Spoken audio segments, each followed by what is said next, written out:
Alright, so we got a 2011 Expedition here that is leaking transmission fluid. I'm going to show you guys the underside so you can see what I saw. Now there is a service bulletin on these about a bulkhead fitting on the transmission leaking. That is not the problem that we're having. So if you look at, if you guys can see that very well, probably not. But we're having issues right underneath here. So right where the trans bolts up to the engine. So right here. So our oil pump seal is what they call it. I guess it'd be the input shaft to the transmission is what's leaking.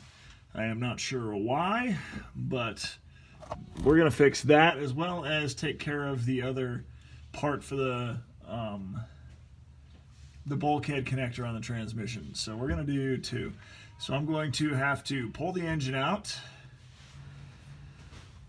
which is going to be super fun.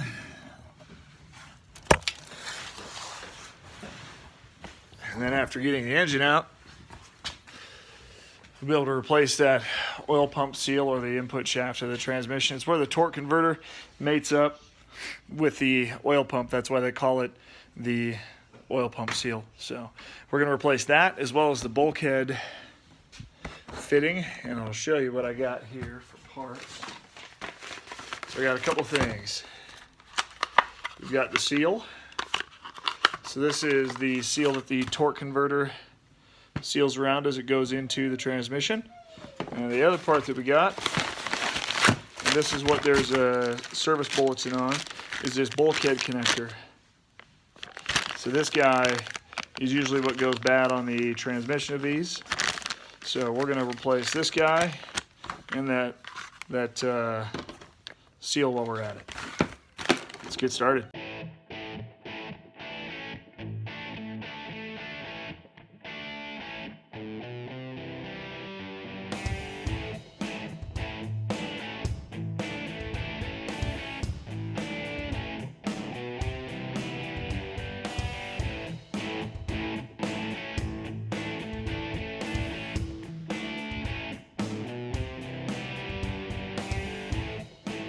Okay, so here's a better view of what we got going on. I've got the entire front disassembled radiator support, bumpers off.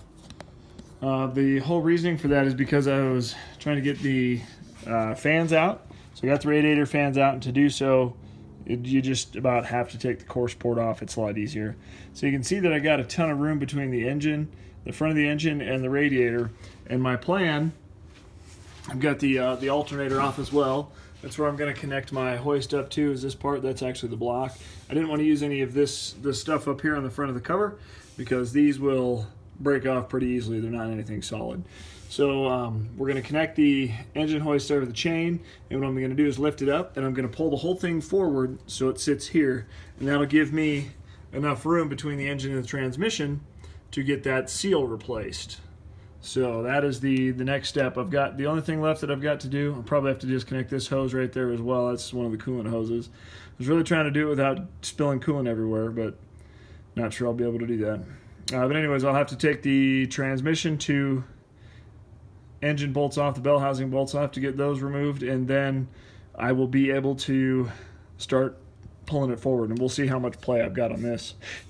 Probably not much.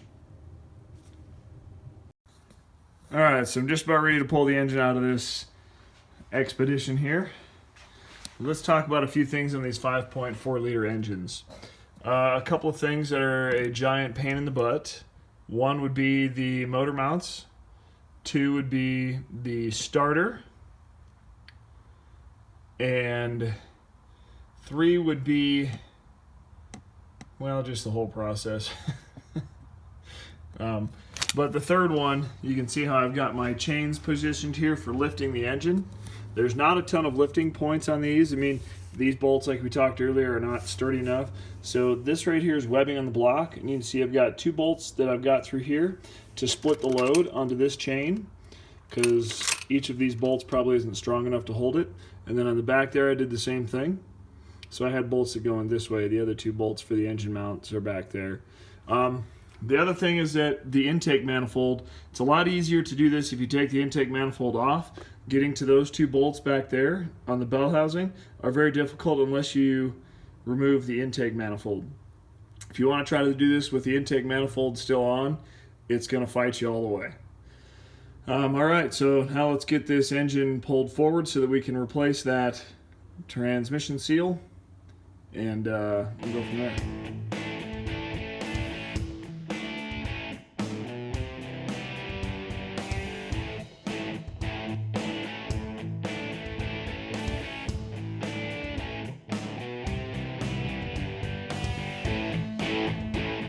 So you can see the engine is as far forward as we can get it right now. And I've got room back in there, so what I'm going to do is pull the torque converter out, and I'm going to replace the seal on the input shaft, and then we will put it back together. I will give you a word of advice when you're doing this. I screwed up one of my coil packs. You can see that guy right there. Broke the little connector on it when I brought this up. It hit those two tubes there, so got to be careful on that. And it's also nice if you can get this tube out of the way. It's a coolant tube that goes down through the intake valley there. It's that same tube that you're looking at right there. If you take that out, that is easier, but I didn't drain all the coolant, so oh well. Lesson learned. Alright, so you can see we're here with the torque converter. And what I'm going to do is pull the torque converter back. Hopefully we don't lose a bunch of fluid. And then after we do that, then we will go ahead and replace the seal. You can see there's our new seal. I've got a seal puller to use. I've got my little hammer to get the new one in, and the just-in-case tools, screwdriver, and a BFP, big old pry bar. I'm gonna grab some safety goggles just because I'm sure I'm gonna get stuff dripping out. Real men don't use oil catch pens, so I don't have one of those. If you feel like violating that basic code of ethics, you can go ahead and grab one at this point, but like I said, not necessary for real men. Alright, got a different camera angle for you here. Hopefully this works.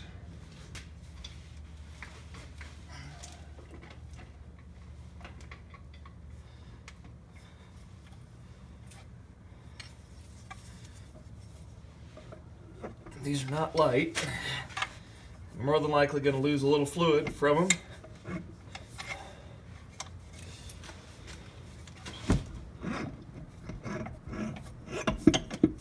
Oh yes, a lot of fluid.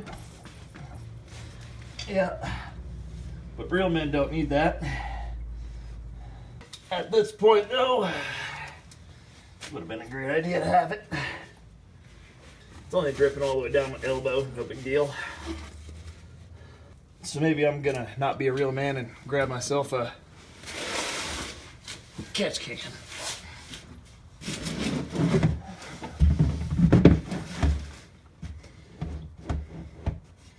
Alright, now I've got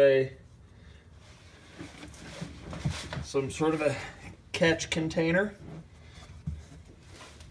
It's probably gonna be beneficial for doing this.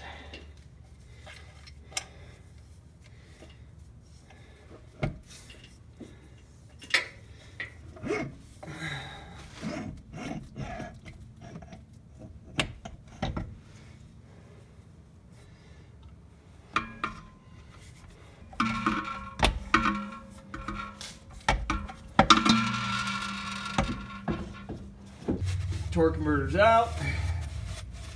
Now I'm gonna have to get that seal out, which is sometimes a pain, but we will see.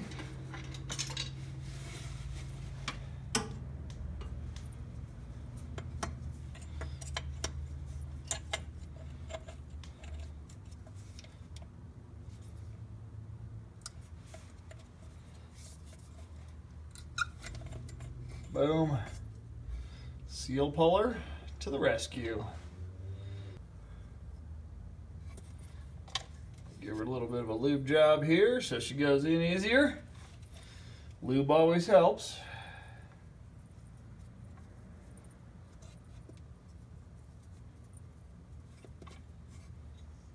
Now the seal, you want to make sure that the seal goes in with this facing out. If you put it backwards, it will be a lot of extra work for you.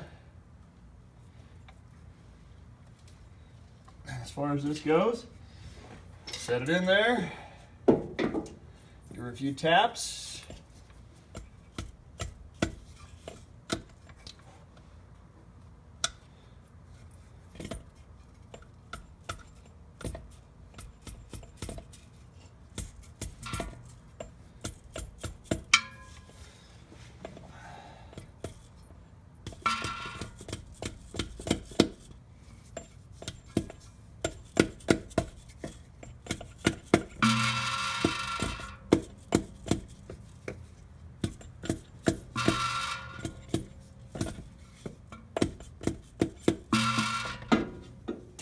And there, folks, is the seal replacement. All that work for that little piece. What a giant pain.